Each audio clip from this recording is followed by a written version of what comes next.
എല്ലാ മച്ചാന്മാർക്കും സുബേഷ് വ്ലോഗിൻ്റെ പുതിയൊരു വീഡിയോയിലേക്ക് സ്വാഗതം. അപ്പോൾ ഇന്ന് നമ്മൾ തയ്യാറാക്കാൻ പോകുന്ന ഒരു മീനിൻ്റെ തലക്കറിയാണ്. കഴിഞ്ഞ ദിവസം നമ്മൾ 17 കിലോ വലുപ്പമുള്ള ഒരു മീൻ ഗ്രില്ല് ചെയ്ത വീഡിയോ നിങ്ങൾ കണ്ടെന്ന് വിചാരിക്കുന്നു. അതിൻ്റെ തലയൊന്ന് നമ്മൾ മാറ്റി വെച്ചിരുന്നു. അതാണ് ഇന്ന് നമ്മൾ ഗ്രില്ല് ചെയ്യാൻ പോകുന്നത്. എന്താണെങ്കിലും വീഡിയോയിലേക്ക് പോകാം.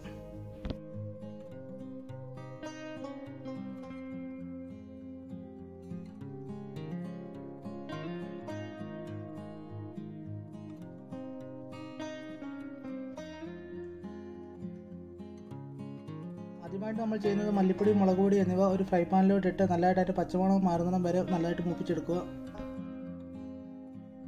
ഇതിലേക്ക് ആവശ്യമായ ചെറിയ 2 സവാള നമ്മൾ അരിഞ്ഞു വെച്ചിട്ടുണ്ട്. അതുകൂടാതെ മുളക്, ഇഞ്ചി, വെളുത്തുള്ളി, തക്കാളി എന്നിവ കഴുകി വൃത്തിയാക്കി അരിഞ്ഞു വെച്ചിട്ടുണ്ട്. നമ്മൾ ഇതിനു വേണ്ടി എടുത്തിരിക്കുന്ന ഒരു വലിയ ചട്ടിയാണ്.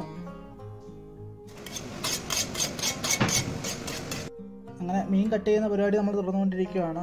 ഏകദേശം നല്ല കട്ടിയാണ് മീൻ. കഴിഞ്ഞ ആ വീഡിയോ കണ്ടപ്പോൾ നിങ്ങൾക്ക് മനസ്സിലായി കാണും, നല്ല ഹാർഡാണ് മീൻ. ഒരു ചീനച്ചട്ടിയിലേക്ക് നമ്മൾ എണ്ണ ഒഴിച്ച് കൊടുത്തു. ഇതിൻ്റെ കൂടാതെ തന്നെ നമ്മൾ മീൻ സൈഡായിട്ട് നമ്മൾ ദോശ ഉണ്ടാക്കുന്നുണ്ട്.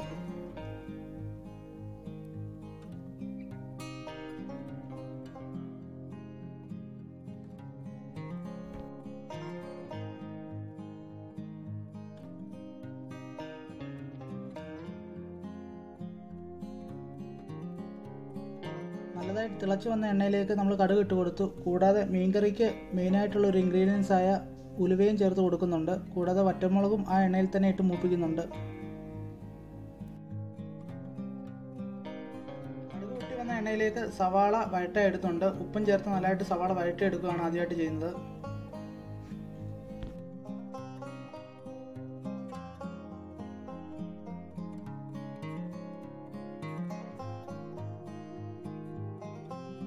ആവശ്യമായ ഇഞ്ചിയും വെളുത്തുള്ളി നമ്മൾ പേസ്റ്റ് ആക്കി വെച്ചിട്ടുണ്ട്. മീൻകറിയിലേക്ക് ചേർക്കാൻ ആവശ്യമായ കുടംപുളി നമ്മൾ മാറ്റി വെച്ചിട്ടുണ്ട്. വെള്ളമൊക്കെ ചേർത്ത് പിഴിഞ്ഞു വെച്ചിട്ടുണ്ട്. കടമനിട്ട സ്പെഷ്യൽ മീൻകറി ആയതുകൊണ്ട് തന്നെ ഒരു 4 ഇരുമ്പമ്പുളി നമ്മൾ 2ആയിട്ട് അരിഞ്ഞ് സവാളയോട് ഇട്ട് വഴറ്റി ചേർക്കുന്നുണ്ട്.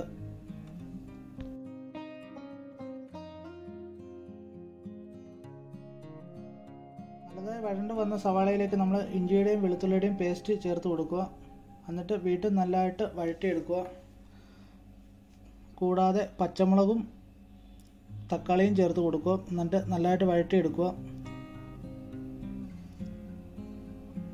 അത് കഴിഞ്ഞ് നമ്മൾ മൂപ്പിച്ച് വെച്ചിരിക്കുന്ന മുളകും മല്ലിപ്പൊടിയും കൂടെ ചേർത്ത് നല്ലതായിട്ട് സവാളയ്ക്കകത്ത് ചേർത്ത് നല്ലതായിട്ട് വഴറ്റി ആ ഒരു പച്ചമണം മാറുന്നിടം വരെ മൂപ്പിച്ചെടുക്കുക. ഇനിയും ഇതിലേക്ക് നമ്മൾ പിഴിഞ്ഞു വെച്ചിരുന്ന പുളി ഇട്ട് കൊടുക്കുക. കൂടാതെ പുളിയുടെ വെള്ളവും നമ്മൾ ഒഴിച്ചു കൊടുക്കണം. പുളിയുടെ വെള്ളം നമ്മളിപ്പോൾ ഒഴിച്ചു കൊടുക്കണ്ട. മീൻകറി ഒരു പകുതി വേവാകുമ്പോൾ മാത്രം ഒഴിച്ചു കൊടുത്താൽ മതി. ഇനി ഇതിലേക്ക് നമ്മുടെ മീൻ ഇട്ട് കൊടുക്കുകയാണ്.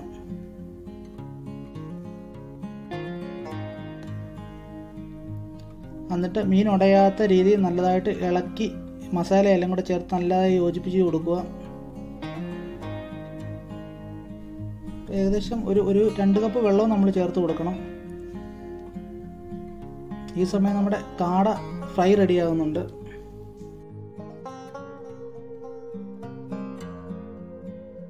ഇനി ഇതിലേക്ക് കുറച്ച് കറിവേപ്പിലയും ചേർത്ത് കൊടുക്കുക.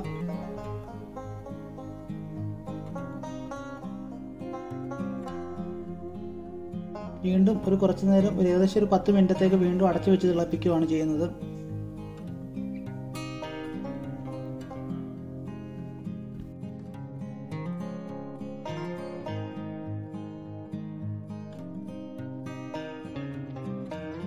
അങ്ങനെ മീൻ തലക്കറി നല്ല പുളിയൊക്കെ പിടിച്ചിട്ട് നല്ല സൂപ്പറായിട്ട് വന്നിട്ടുണ്ട്. അതിലേക്ക് നമ്മൾ കുറച്ച് പച്ച വെളിച്ചെണ്ണ ഒഴിച്ചു കൊടുക്കുകയാണ് ചെയ്യുന്നത്. അങ്ങനെ നമ്മുടെ മീൻകറി നല്ല സെറ്റായിട്ട് പുളിയായിട്ട് നമുക്ക് കിട്ടിയിട്ടുണ്ട്. അപ്പോൾ വീഡിയോ നിങ്ങൾക്ക് ഇഷ്ടപ്പെട്ട ചാനൽ സബ്സ്ക്രൈബ് ചെയ്യുക, ലൈക്ക് ചെയ്യുക, ഷെയർ ചെയ്യുക. ഇനി അടുത്ത വീഡിയോയുമായി വീണ്ടും കാണാം.